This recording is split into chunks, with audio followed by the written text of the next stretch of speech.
Joining us now for her views is political analyst Jean Franco. So Jean, we're now seeing a crowded presidential derby that's taking place. What makes Bongbong believe he has a chance to become president despite his family's checkered past, martial law, human rights abuses, and corruption?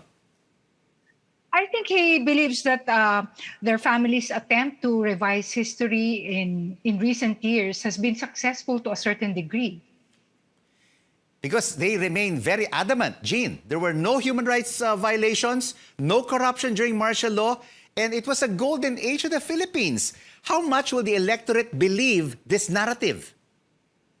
Exactly, and I'm actually not surprised that 35 years after his father was ousted from power, he wants to reclaim it. And I guess the audacity to run says a lot about his belief that these crimes did not exist at all, when in fact they're no longer debatable as far as I'm concerned. But is he also being pushed and encouraged by supporters because he's now running second in surveys, which only has a very small sampling of more than 2,000 people? Yeah, but it's anybody's game. As of now, the official filing of candidacy has not ended, and they have until November 15 to finalize everyone's candidacy given our rules on substitution. So it's still too early to say, but I guess it encouraged him a lot, given that 48% of NCR and Balance Luzon are for Bongbong. And who do you think will be his running mate? There's a lot of speculation. Do you think that Sara Duterte could be his running mate for vice president? It's difficult to say because Sara is the one who's way ahead in the surveys, and so it's difficult to say whether Sara would indeed slide down. But I guess these are very crucial days in the campaign and in the selection of candidates. And I think it's a wait-and-see attitude for the entire country. But is there also this possibility that Bongbong could slide to vice president, a position which he lost to Leni Robredo in 2016?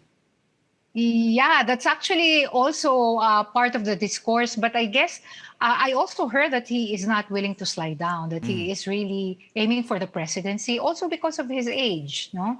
Well, he's still relatively young, but 6 years from now, he's going to be, what, 70?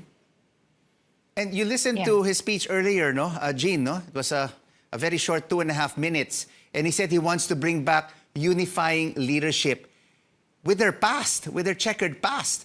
Does he have the capability to do this?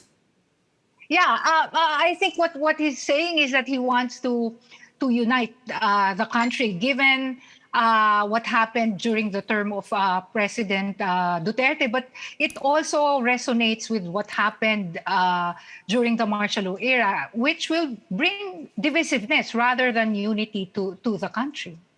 And of course, if you take a look at the electorate, Jean, no, in 2022, a lot of millennials and those born after the martial law years, how do you think will they vote? What issues are important to them? The one issue that's important to them would be corruption, I think, because I read some survey of young people, and that's the one thing that they feel strongly about. Because I guess millennials are better aware nowadays because of social media compared to young people in the past. And they are able to connect with their fellow millennials via social media and read and react to news instantaneously. But in social media as well, Jean, there's also a lot of misinformation, fake news, and these trolls. Yes. They could also change the narrative and revise what this family has done in the past. Yes, exactly. That's why I think it's the COMELEC's job, and of course the entire citizenry, to watch out and monitor and help each other discern and look after fake news reports. Jean Franco, Thank you so much for your insights.